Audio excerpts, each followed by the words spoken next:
Market big voices में हमारे साथ इस समय जुड़ रहे हैं केआर चोकसी होल्डिंग के देवेन चोकसी। देवेन भाई, गुड आफ्टरनून। थैंक यू, आपने समय निकाला।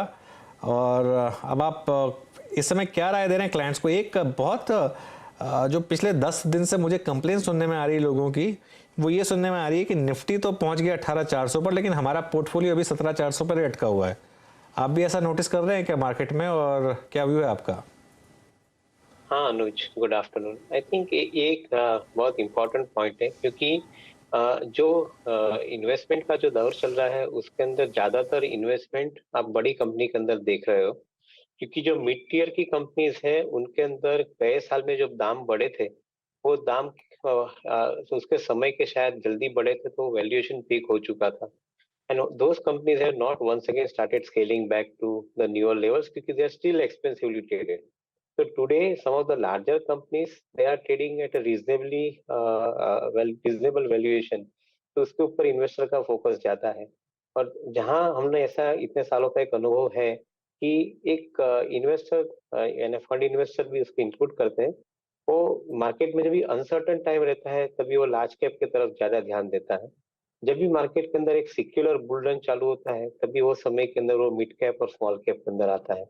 तो मेरे ख्याल से 2022 का साल काफी हद तक एक मिक्स ईयर रहा है। तो उसके अंदर डेफिनेटली जो इन्वेस्टर है वो ज्यादातर प्रीफर करेगा लार्ज कैप की तरफ जाने के लिए। वैल्यूएशन लार्ज कैप के अंदर कंपैरेटिवली आई थिंक अफोर्डेबल है, ऐसा मैं मानता हूँ। और I think because of that reason also some of the large ticket investors are also I think buying large cap companies. And last but not the least, as I see the time coming ahead, जो भी बड़ी कंपनियां हैं उनके लिए समय मेरे ख्याल से ज्यादा अच्छा रहेगा, because I think larger the size bigger the ability to make profits and bigger the ability to reward investors. So obviously I think उसके अंदर एक्टिविटी ज्यादा रहनी चाहिए, and that is one of the reason for which you are not seeing enough amount of following in some of the mid cap companies and the small cap companies. Okay, चलिए एक बार जरा stock लेकर आइए Piramal pharma का। ये Piramal pharma में ज़बरदस्त decline रहा है, मतलब कई लोग फंसे भी इसमें, क्योंकि लग रहा था कि शायद वो जो MSCI की सेलिंग थी उसके बाद कई जानकार लोगों ने इसको लिया भी था, और उसके बाद इसमें एक वन वे डिक्लाइन उसके बाद आया था दोबारा। अब इस समय ये स्टॉक 9% का मूव, और ये पूरा का पूरा मूव पिछले 5-6 मिनटों में आता हुआ ज़बरदस्त मूव इस समय पिरामल फार्मा में आ रहा है। और ये एक बजरा इस स्टॉक का एक महीने का चार्ट लेकर आइए, एक या 2 महीने का, इसमें आप नोटिस करेंगे किस तरीके का मूव आ रहा है। लेकिन ये एक ज़बरदस्त, ये देखिए ये 1 महीने का मूव है पिरामल फार्मा का। वो जो एक अपटिक आई थी वो लग रहा था जो MSCI की सेलिंग खत्म हुई उसके बाद आई थी, उसके बाद इसमें लगातार दोबारा गिरावट आई, और आज अब वापस इंटरडे ले आइए 9% का मूव इस समय पिरामल फार्मा में आ रहा है। देवन भाई, फार्मा पे क्या व्यू है आपका इस समय फार्मा में? क्योंकि हमने देखा है 2 साइडेड मूव्स मिले हैं, कुछ स्टॉक्स तो बहुत ही स्ट्रांग रहे हैं जैसे सन फार्मा, कुछ में काफ़ी वीकनेस रही है। यहाँ पर आप कैसे अप्रोच करेंगे? तो again I think Sun Pharma का आपने नाम दिया, सन फार्मा लीजिए, सिप्ला लीजिए, उनका जो कारोबार है उनके अंदर जो कॉम्प्लेक्स जेनरिक्स यानी स्पेशलिटी मेडिसिन की जो फैसिलिटीज है प्रोडक्शन कर रहे हो, उनके अंदर उनका कारोबार काफी हद तक सिस्टमेटिकली आगे बढ़ रहा है।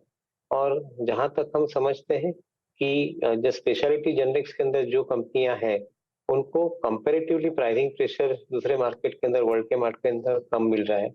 And as a result of which, I think they are relatively better off in maintaining the profit margin. तो सन फार्मा, सिप्ला जैसी कंपनी ने काफी हद तक के डायरेक्शन में काम पिछले सालों में किया है, and I think they have always been suggesting that they are moving systematically ahead into this space. So that is one of the reasons for which I think they are having relatively better performance to talk about, including likes of Dr. Reddy. मेरा ऐसा मानना है कि some of the larger companies in pharma who have moved into this particular space would probably be better off compared to many of the mid-size companies के जहाँ पे खाली generic के ऊपर फोकस है, वो शायद इतने अच्छे परफॉर्मेंस अगले समय के अंदर नहीं दे पाएंगे। तो I think I would stay with some of the larger companies for a gain of around 20% or so in a year. I think that would be a good enough gain as far as I think the opportunity goes on a safety side. आपकी screen पर देखिए pharma पे देवेंद्र जी का view. Devendra जी, ये इस बार Titan की earnings आपने देखी थी, और उस टाइटन की अर्निंग्स के बाद पिछले लगभग आप 1 महीने में देखें तो गोल्ड प्राइसेस में भी एक सब्सटेंशियल इजाफा हुआ है। अभी आपका टाइटन पे व्यू क्या है? जेम्स एंड ज्वेलरी स्पेस में इसमें से कुछ चीज़ जो आपको अट्रैक्ट कर रही हो इस वक्त प्राइस पे? So overall, I think demand scenario continued to remain strong और ये हिसाब से जो ये साल में 2 साल के बाद जो मैरिज सीजन जो शुरू हुई है उसके अंदर most of the jewellery business people are confirming very good time for themselves. तो शायद आई थिंक डिमांड सिनेरियो के ऊपर हम कोई डाउट नहीं कर रहे हैं ये समय के अंदर। हमेशा चैलेंज एक ही रही है वैल्यूएशन की टाइटन के अंदर। वैल्यूएशन कभी उसके अंदर सस्ता नहीं रहा है, हमेशा एक्सपेंसिव रहा है।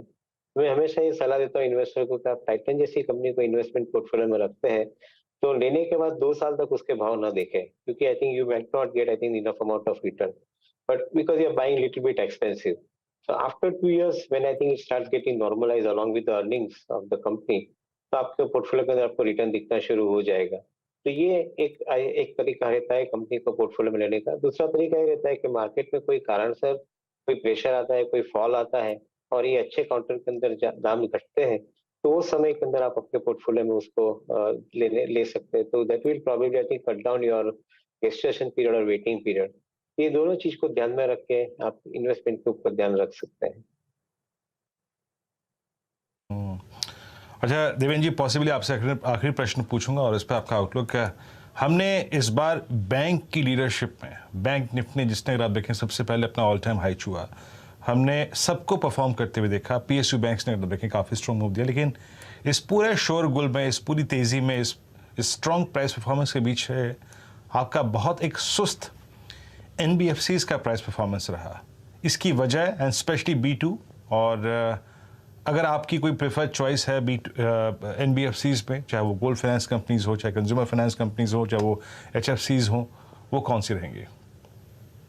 कंज्यूमर फाइनेंस कंपनी की बात करें तो I think Bajaj finance definitely सामने उभर के आता है और बजाज फाइनेंस के अंदर करीबन नतीजे भी अच्छे रहे ओवरऑल। तो मैं ऐसा समझता हूँ कि I think because that stock is never cheap traded, I think it is always premium traded. तो one of the reason for which I think this stock has not been bought because investor अपना exposure cheaper stocks की तरफ ज्यादा कर रहा है, because in most of the cases including PSBs and some of the corporate banks कि जहाँ पे price to book value ratio comparatively कम थे और नॉन परफॉर्मिंग एसेट्स का दबाव जो पहले क्वार्टर्स के अगले क्वार्टर्स के अंदर जो रहता था वो अभी ये समय के अंदर नहीं है। तो people allocated more amount of money towards I think some of this counters. That is not suggesting that Bajaj Finance is not doing well. Bajaj Finance on the performance side I think is being doing consistently well, and on the contrary I think because of the digital lending abilities that they have relatively better margins compared to others, and that is where they command the premium valuation. मैं ऐसा मानता हूँ कि consumer financing का जो business है वो अगले समय के लिए भी आई थिंक काफी अच्छा चल रहा है। अलॉन्ग विथ हाउसिंग फाइनेंस मेरा ऐसा मानना है कि ये दो क्षेत्र के ऊपर इन्वेस्टर नजर रख सकते हैं। And if the stock prices are under performing in this kind of a market, it would be an opportunity to buy for the future performance that we are expecting from this kind of companies, from good companies like Bajaj finance. Okay, चलिए एक बार NMDC वापस लेकर आइए screen पर। Fresh intraday high एक week market में ये स्टॉक लगाता हुआ एनएमडीसी 5.5% ऊपर। देवेंद्र भाई, मेटल्स में कोई ट्रेड आपके दिमाग में समय आ रहा हो, या कोई आपको लग रहा है कि मेटल्स में अभी भी कुछ जूस बचा है, या फिर ये थोड़ा सा रिस्की ट्रेड है यहाँ पर? थोड़ा कमोडिटी के ऊपर अनुज इतना जितना क्लैरिटी आना चाहिए उतना क्लैरिटी नहीं आ रहा है। इंडियन कमोडिटी कंपनीज के अंदर डिमांड सिनेरियो डेफिनेटली पॉजिटिव है, तो वो मान के मैं चलता हूँ कि some of this companies will not have problem about the top line, but the जो लास्ट क्वार्टर के अंदर हमने देखा परफॉर्मेंस बॉटम लाइन के ऊपर पर्टिकुलरली मार्जिन प्रेशर के हिसाब से, वो शायद ऐसा मान के चलते कि अगले क्वार्टर के अंदर ये चीज हमें नहीं देखनी पड़े, क्योंकि I think the worst period probably on that front is over. If they start stabilizing the margin in the third quarter and fourth quarter, then certainly, according to me, I think some of these commodity stocks would probably have some relative better times to talk about. But मेरा ऐसा मानना है कि bye करने के लिए I think market में एक substantial fall आता है इस स्टॉक के अंदर, then it would be a good opportunity. Then I think the chances of I think headroom would remain much higher compared to I think what currently they are trading at. Okay Devendra, शुक्रिया आपका समय निकालने के लिए। Have a good weekend.